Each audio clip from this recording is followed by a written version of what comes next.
Alors j'ai choisi ce métier quand j'ai découvert Internet en 1999. Ça a été une passion quasi instantanée. Premier site web consulté, j'ai complètement halluciné sur l'ampleur de ce qu'il y avait. Et j'ai décidé de réussir à créer mon propre site par mes propres moyens à l'époque. Et depuis, j'ai jamais arrêté. On nous fait une demande, parfois quand c'est des développements qui intègrent quelque chose de visuel sur le site, on va avoir une maquette et on a une description de ce que la fonctionnalité doit faire. Et à nous de réfléchir, de trouver la logique et ce qu'on appelle l'algorithme, qui est en fait la logique informatique à mettre en place pour faire en sorte que ça fasse ce que ça doit faire. Et on va ensuite utiliser plusieurs langages pour coder, ce qu'on appelle coder, la fonctionnalité. Déjà, faut aimer résoudre des problèmes.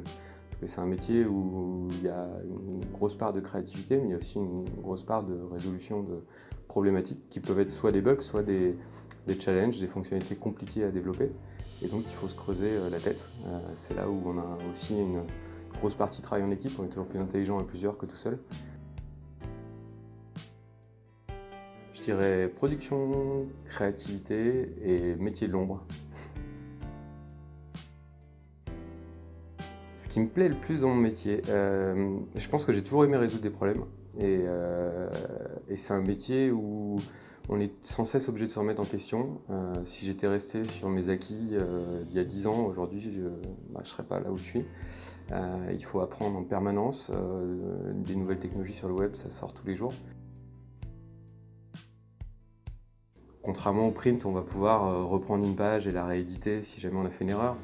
Mais il y a quand même des parties, par exemple quand on travaille sur une base de données CRM ou qu'on va shooter un mail à 10 000, 100 000 clients, si le développeur fait une erreur et qu'il shoote le mauvais mail au mauvais client, voilà, il y a quand même cette part de responsabilité qui est assez importante.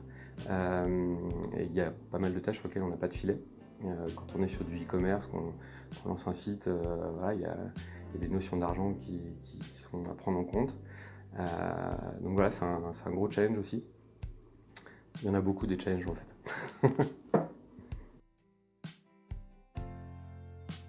Je dirais familial, automobile et visionnaire. Je pense que celui qui est capable de prévoir son métier dans les prochaines années, déjà il est plutôt fort. Et je pense que sur le développement web, c'est quasi impossible. On est dans de l'innovation permanente.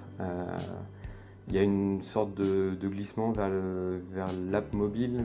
Il y a quelques années, on imaginait peut-être que les sites web allaient doucement glisser vers des apps mobiles. Finalement, on est revenu un peu en arrière. Aujourd'hui, il y a les réseaux sociaux, tout ça se mélange.